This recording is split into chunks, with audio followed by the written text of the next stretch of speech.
Assalamualaikum warahmatullahi wabarakatuh.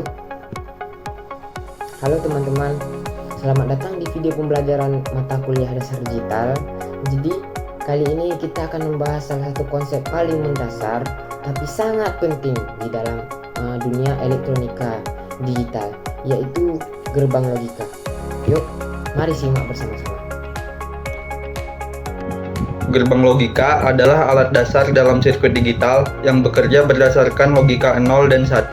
Angka 0 biasanya berarti mati atau false, dan angka 1 biasanya berarti hidup atau true. Gerbang logika bekerja seperti membuat keputusan. Jika ini dan itu terjadi, maka lakukan ini, atau jika ini atau itu benar, maka nyalakan lampu. Nah, komputer tidak mengerti bahasa manusia, tapi ia bisa memproses logika seperti ini melalui sinyal listrik. Misalnya ketika kamu menekan dua tombol secara bersamaan, lampu menyala. Itu adalah contoh sederhana dari gerbang N.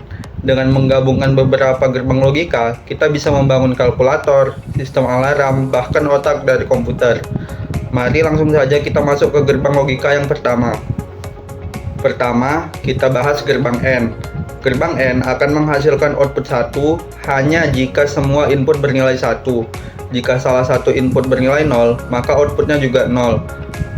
Di tabel kebenaran, kita bisa melihat kalau kedua input mati, 0 dan 0, ya jelas outputnya juga mati. Lalu kalau A mati dan B hidup, tetap saja outputnya mati. Sebaliknya, kalau A hidup tapi B mati, hasilnya juga masih mati. Nah, barulah ketika A dan B sama-sama hidup, 1 dan 1, outputnya ikut hidup. Kita bisa membayangkannya seperti dua saklar seri yang menyalakan satu lampu. Dua-duanya harus on, baru lampu bisa menyala. Selanjutnya ada gerbang OR. Nah, kalau gerbang OR ini lebih fleksibel. Asal ada satu saja input yang hidup, outputnya langsung ikut hidup. Di sini kalau dua-duanya mati, 0 dan 0, ya outputnya juga mati. Tapi kalau A mati dan B hidup, nah outputnya hidup.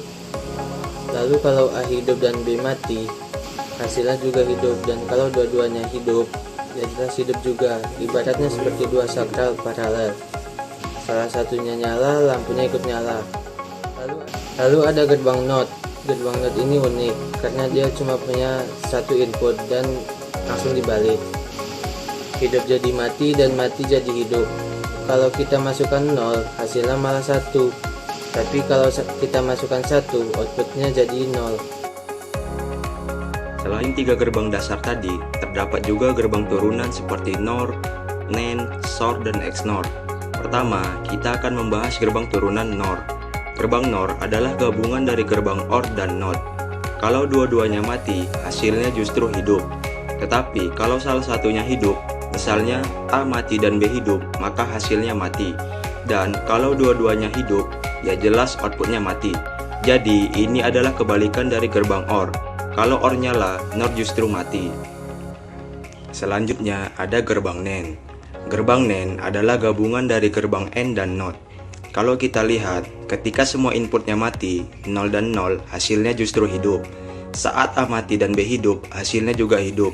Begitu juga saat A hidup dan B mati, outputnya juga tetap hidup. Tetapi ketika A dan B sama-sama hidup, barulah hasilnya mati. Jadi ini adalah kebalikan dari gerbang N. Kalau N nyala, NAND justru mati.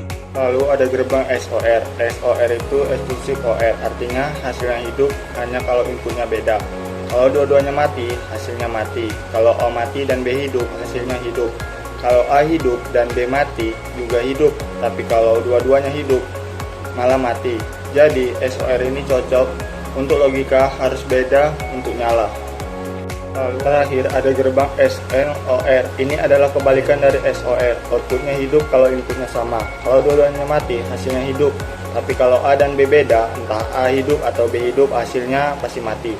Nah, kalau dua-duanya hidup, outputnya hidup juga. Intinya SNOR menyala kalau input seragam. Sekarang masuk ke bagian implementasi di dunia nyata.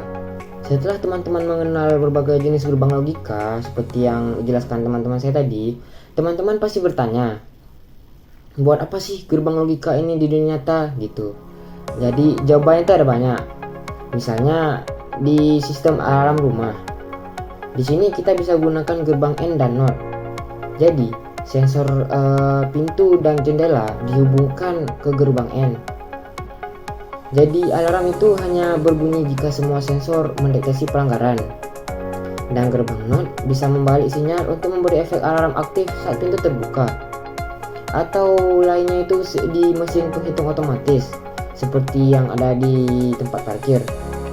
Di sini bisa digunakan gerbang SOR untuk menghitung masuk dan keluarnya kendaraan berdasarkan sensor gerak di pintu masuk dan keluar. Lalu di dunia ada komputer dan prosesor. Gerbang logika dipakai ribuan kali untuk melakukan operasi matematika, pengambilan keputusan, bahkan membaca tombol keyboard.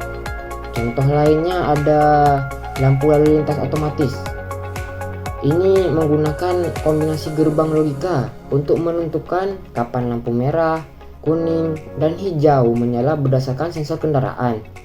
Jadi, meskipun sederhana, gerbang logika adalah otak dari semua sistem digital yang kita gunakan setiap hari. Nah, seperti itulah penjelasan kami tentang gerbang dasar logika ini ya. Jadi gerbang logika ini digunakan di mana saja. Contohnya tuh ada di ponsel, komputer, bahkan remote TV juga. Tanpa ini dunia digital tidak akan bekerja. Nah, sekian yang dapat saya sampaikan. Wabillahi taufiq wal hidayah.